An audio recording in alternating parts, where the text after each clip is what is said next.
ગુજરાતના વડોદરા શહેરમાંથી પસાર થતી વિશ્વામિત્રી નદી શહેરના કુદરતી વારસાનો મહત્વનો હિસ્સો છે. નદીનું નામ ઋષિ વિશ્વામિત્ર સાથે જોડાયેલું માનવામાં આવે છે, જેના કારણે તેને ઐતિહાસિક અને સાંસ્કૃતિક મહત્વ પણ મળ્યો છે.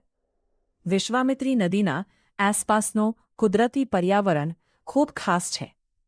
શહેરની વચ્ચે વહેતી હોવા છતાં અહીં મગરો સહિત અનેક પ્રકારના જળચર અને પક્ષીઓ જોવા મળે છે. ખાસ કરીને વડોદરાના કેટલાક વિસ્તારોમાં મગરો નદી અને તેની આસપાસના પાણીના વિસ્તારોમાં જોવા મળે છે. ચોમાસાની ઋતુમાં ભારે વરસાદ પડે ત્યારે વિશ્વામિત્રી નદીનું પાણી ઝડપથી વધે છે. તેના કારણે વડોદરા શહેરમાં પૂરનો ખતરો ઊભો થઈ શકે છે.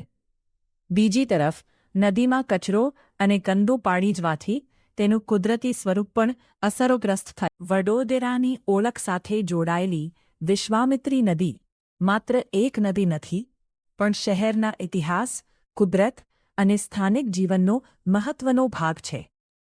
નદીનો ઉદ્ભવ પાવાગઢ વિસ્તારની આસપાસથી થાય છે અને તે વડોદરા શહેરમાંથી પસાર થઈને આગળ વધે છે.